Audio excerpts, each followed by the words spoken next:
اوپا بخدا نمیتونم همین هنر نداشتم بریدین. خاله التماس بیا یاردمم که بخدا عصبی شدم. این کدا گاب نیست خستی دوا آچه نمیتونم بخدا نمیتونم.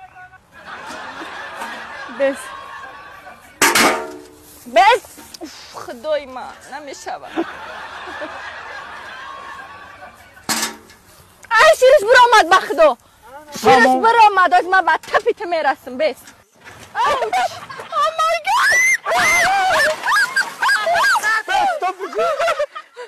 برگشتم و جگاری به دستش دادم.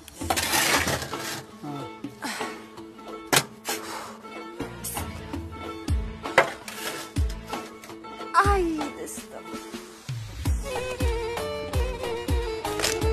اوپا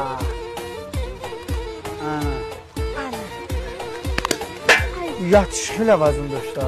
وزن خسرو داشته. 5 کیلو میوه پریمیرنا. زنای ادم که با پول فابریک صاحب خانه در روسیه در تاجیکستان صاحب ماشین در یک ماه 2-3 جا سفر میکنن و همه اینها باور میکنید شما که زنهای خانه‌شینن چند تایی فرزند دارن در تربیت فرزند خانه‌شینن شوهراشون اجازه نمیدهد که کار کنن در خانه شیشته با واسطه تلفن و اینترنت هر یک این نفرها اول خودشون تنها بودن بعدن آدم آوردن صاحب کارگر شدن کارگراشون صاحب کارگر یعنی ریشهشون پهن شد یک کمانده کلون شدن. میدونید چی همه اینها در دوام 1 سال انمی قدر دستاوردها را نایل گشتن.